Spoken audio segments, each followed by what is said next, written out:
BJP का दामन छोड़ फिर से कांग्रेसी हो गए चौधरी वीरेंद्र। पूरे दल बल के साथ कांग्रेस में चौधरी वीरेंद्र शामिल हो गए। प्रदेश की राजनीति पर इसका गहरा असर पड़ने का दावा भी कर गए। हरियाणा में लोकसभा चुनाव को लेकर दल बदल का सिलसिला जारी है। इस कड़ी में पूर्व केंद्रीय मंत्री चौधरी वीरेंद्र सिंह कांग्रेस का दामन थामने के लिए दिल्ली पहुंच गए। उनके कांग्रेस में शामिल होने से जींद जिले की राजनीति पर खासा प्रभाव देखने को मिलेगा।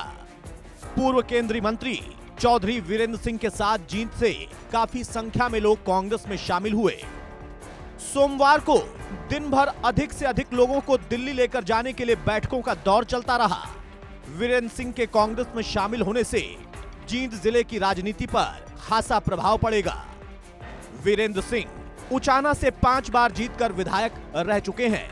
वो 1977 से 82, 82 से 84, 91 से 96 और 96 से 2000 तथा 2005 से 2009 तक विधायक रहे। 3 बार वो कैबिनेट मंत्री भी बने। उन्होंने 3 बार सांसद के रूप में भी कार्य किया।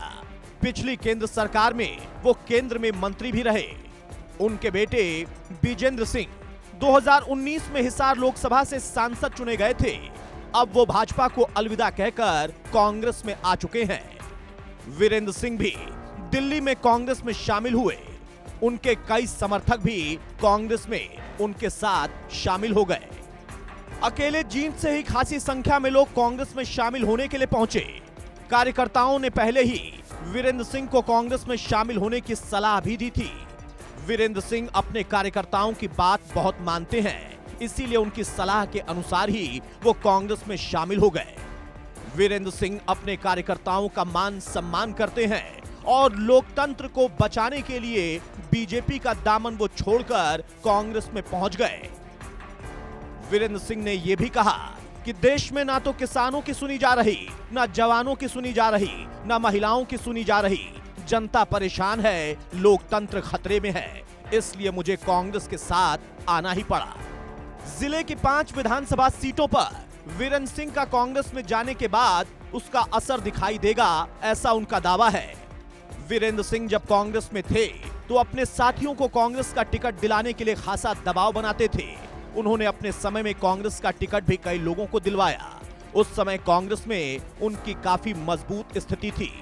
अब एक बार फिर से वो कांग्रेस में शामिल हो रहे हैं। इससे जींद जिले की 5 विधानसभा सीटों के साथ ही पूरे हरियाणा की राजनीति पर इसका असर दिखने का दावा भी कर रहे हैं। मैंने जब कांग्रेस से अलग हुआ तो मैंने सोचा था कि भारतीय जनता पार्टी की कांग्रेस की विचारधारा में कुछ फर्क हो सकता है, लेकिन कोई ज्यादा बड़ी बात नहीं।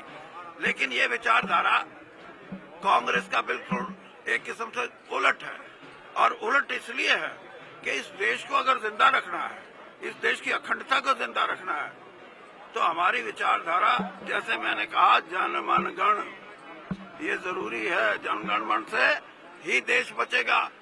अधिनायकवाद लोगों का है, ना कि किसी पार्टी का, ना कि किसी नेता का।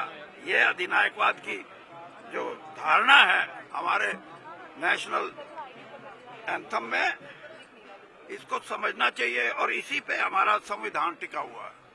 अब इसको देश की जनता जिस दिन समझी तो कहीं किसी की जरूरत ही नहीं।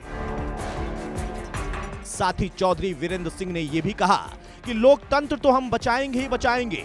हमें 10 से 15 दिन का समय दीजिए, मैं एक रैली करूंगा जिसमें 3.5 लाख लोगों से कम लोग शामिल नहीं होंगे। तो चौधरी वीरेंद्र सिंह ने दावा तो बड़ा कर दिया, लेकिन बीजेपी ने भी उनके कांग्रेस में जाने पर पलटवार कर दिया और कहा कि बीजेपी ने 10 साल उनको संभाला, लेकिन जब पार्टी को जरूरत पड़ी तो चौधरी वीरेंद्र कहीं दिखाई नहीं दिए।